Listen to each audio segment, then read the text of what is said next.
رمضان رمضان رمضان يا حبيب.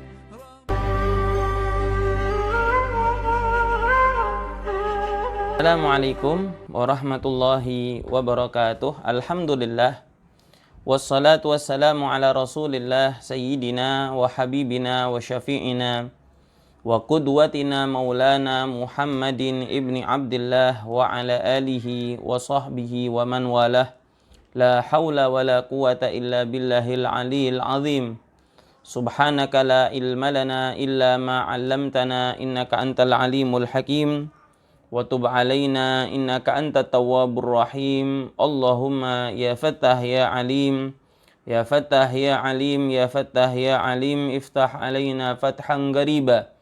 Ya fattah ya alim, Allahumma inna nas'aluka fahman nabiyyin wa hifdzal mursalin wa sur'ati ilhami malaikatil muqarrabin. Allahumma akhrij min qulubina kulla qadarin lid dunya wa kulla mahallin lil khalq yamilu bina ila ma'siyatik aw yushiluna an ta'atik aw yahulu bainana wa baina tahaggugi bi ma'rifatikal khassah wa mahabbatikal khalisah. Nawaina ta'allum wa ta'lim wa tadhakkur wa tadhkir wa naf'a wal intifa wal ifadata wal istifadah wal hath ala tamassuk bi kitabillah wa sunnati rasulih sallallahu alaihi wasallam wa du'a ilal huda wa dalalah alal khair ibtigha wajhillah wa mardatihi wa thawabihi wa qurbihi subhanahu wa ta'ala. Ilahi anta maqsudi wa ridhaka matlubi. Amma ba'd. Alhamdulillah, bersyukur kita kehadirat Tuhan Allah subhanahu wa ta'ala. Pada kesempatan saat ini kita bisa bersama-sama berjumpa kembali di dalam kajian bersama Al-Wafa bi Ahdillah Jawa Tengah dan DIY. Pada saat ini kita membahas mengenai sejarah baginda Nabi Muhammad sallallahu alaihi wa ala alihi wasallam, melanjutkan kajian sebelumnya, yaitu tahun keempat dari hijrahnya baginda Nabi Muhammad sallallahu alaihi wasallam. Jamaah yang dimuliakan Allah subhanahu wa ta'ala, pada tahun keempat dari hijrahnya baginda Nabi Muhammad sallallahu alaihi wasallam terjadi 7 perkara, 7 hal, 7 peristiwa yang dicantumkan oleh para ahli sejarah di dalam sejarah mengenai perjuangan Islam, mengenai baginda Nabi Muhammad SAW. Yang pertama ialah pada tahun ini terjadilah peristiwa yang disebut peristiwa Bi'ir Ma'unah atau Sumur Ma'unah. Bagaimana apa yang terjadi? Ada seseorang yang bernama Amir bin Malik. Amir bin Malik ini meminta kepada baginda Nabi Muhammad sallallahu alaihi wa ala alihi wasallam agar dikirimkan sahabat-sahabat baginda Nabi untuk mengajari kaumnya di daerah Najd. Maka Nabi Muhammad SAW mengutus 70 orang sahabat yang mereka terkenal dengan Al-Qurra, orang yang ahli di dalam membaca Al-Quran dan mengajarkan Al-Quran. Lalu ketika mereka keluar dari kota Madinah, lalu ketika menuju ke daerah Najd seperti yang diarahkan oleh Amir bin Malik, ketika mereka sedang berada di Bi'ir Ma'unah atau Sumur Ma'unah, maka ternyata sudah berkomplot Amir bin Malik bersama kabilah Sulaim, kabilah Asiyah, kabilah Ra'al, dan kabilah Zakwan. Bersama 4 kabilah ini, Amir bin Malik sudah menipu baginda Nabi Muhammad sallallahu alaihi wa ala alihi wasallam. Apa yang terjadi? Mereka dibunuh dan sebagian di antara mereka dijual oleh Amir bin Malik kepada orang-orang kafir Quraisy. Rasulullah sallallahu alaihi wa ala alihi wasallam mendoakan orang-orang yang terbunuh dari para sahabat sampai 30 hari. selama 30 hari baginda Nabi Muhammad sallallahu alaihi wa ala alihi wasallam berdoa kepada Allah Subhanahu wa taala hingga Allah taala turunkan Al-Qur'an. Akan tetapi Al-Qur'an ini telah dihafuz baik lafadznya, yaitu firman Allah Subhanahu wa taala, ballighu anna qaumana an qad laqina rabbana faradhiya anna wa radhina an. Yang artinya ialah sampaikanlah kepada kaum kami bahwa kami sudah berjumpa dengan Tuhan kami.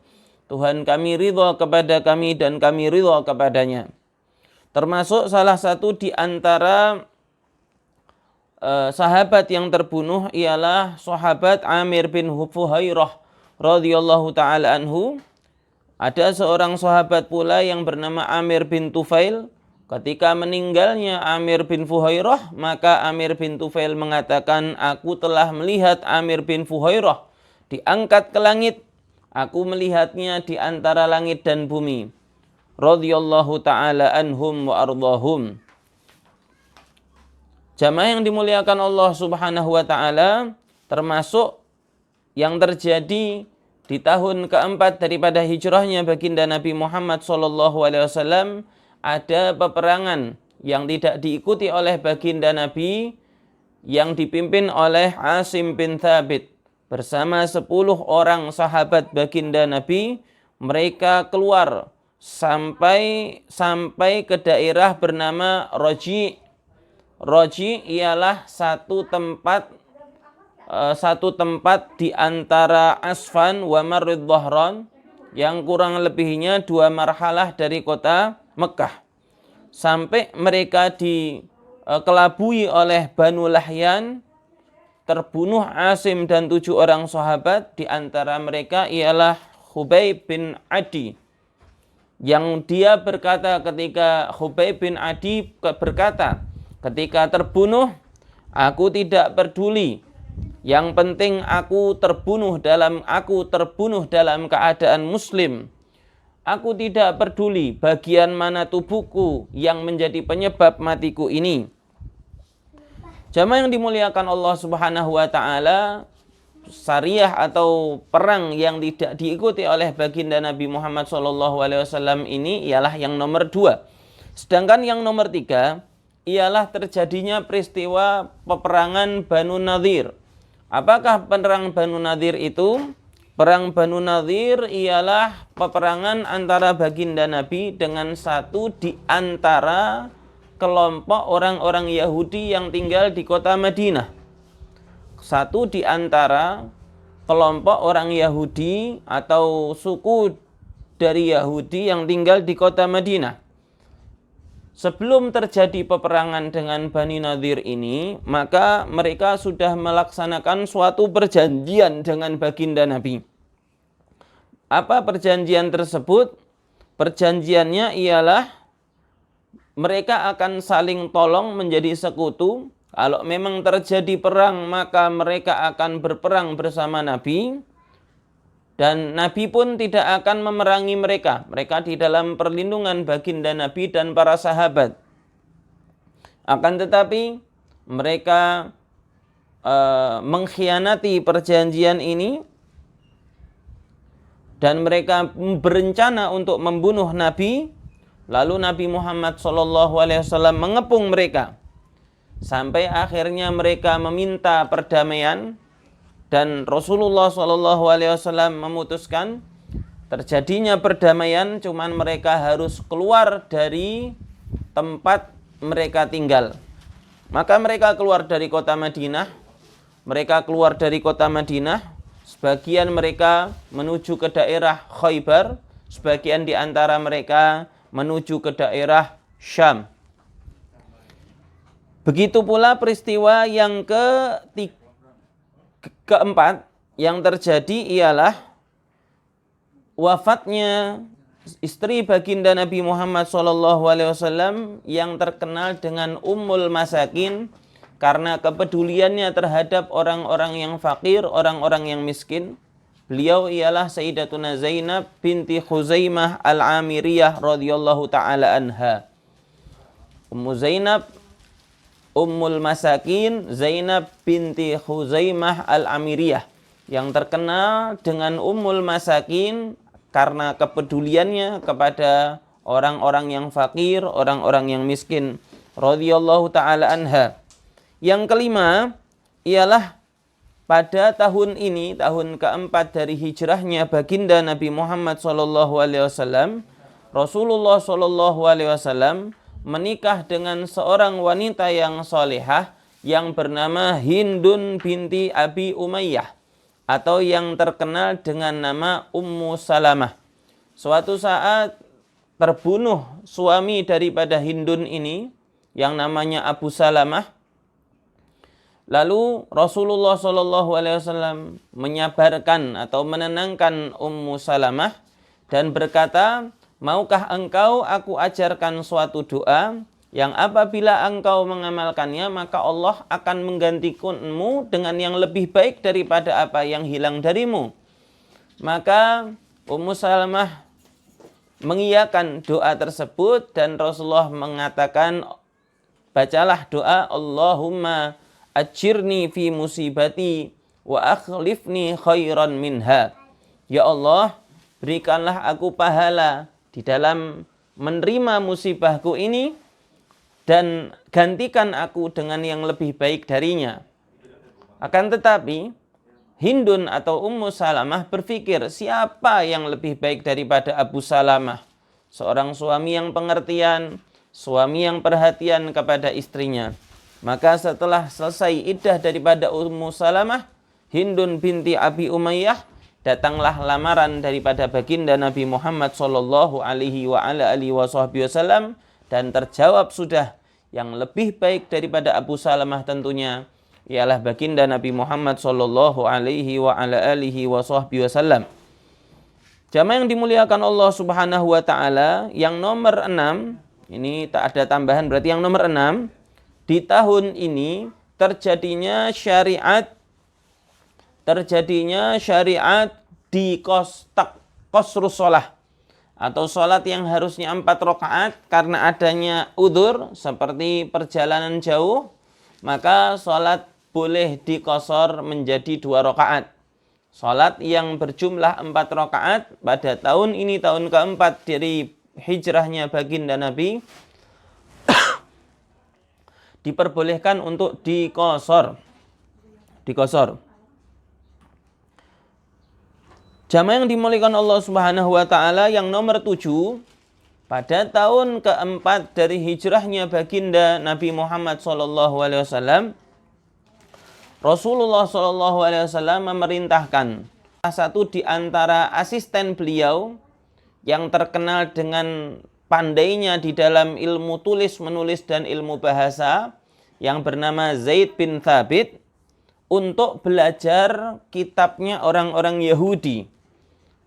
Belajar bahasa dan tata cara tulis, menulis, dan berbicara orang Yahudi agar menuliskan buku-buku atau menuliskan tulisan-tulisan Rasulullah kepada mereka dan membaca buku-buku mereka.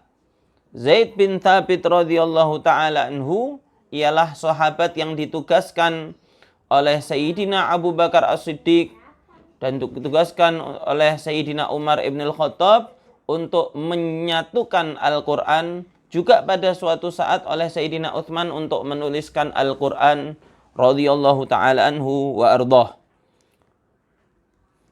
Dan kejadian yang nomor 8, mohon maaf tadi saya bilang nomor 7 peristiwa, kan tapi sebetulnya ada 8, yaitu pada tahun keempat dari hijrahnya baginda Nabi Muhammad SAW, wafatnya satu di antara sosok yang senantiasa bersama baginda Nabi Muhammad SAW, yaitu Fatimah binti Asad, ibunda daripada Sayyidina Ali bin Abi Thalib, istri daripada Abu Thalib, paman Nabi Muhammad SAW. Tentunya Fatimah binti Asad ialah orang yang ikut mengasuh baginda Nabi setelah Rasulullah SAW ditinggal oleh kakeknya. Bersama dengan suaminya Abu Thalib, Fatimah binti Asad mengasuh baginda Nabi Muhammad SAW, tinggal di dalam satu rumah bersama mereka berdua. Dan Fatimah binti Asad termasuk beriman kepada baginda Nabi Muhammad SAW, ikut hijrah ke kota Madinah, dan ketika wafat maka Nabi Muhammad SAW lah yang langsung mengkoordinator, yang langsung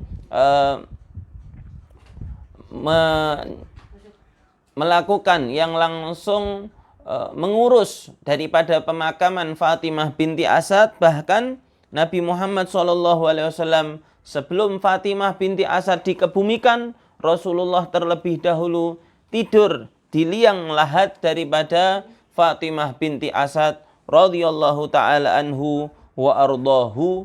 Perjalanan sirah baginda Nabi Muhammad SAW mengandung hikmah yang sangat besar. Boleh saya ulang 8 peristiwa yang terjadi di tahun keempat dari hijrahnya baginda Nabi. Yang pertama, peristiwa sumur Ma'unah, terbunuh 70 orang sahabat karena dikelabuhi oleh seseorang yang bernama Amir bin Malik.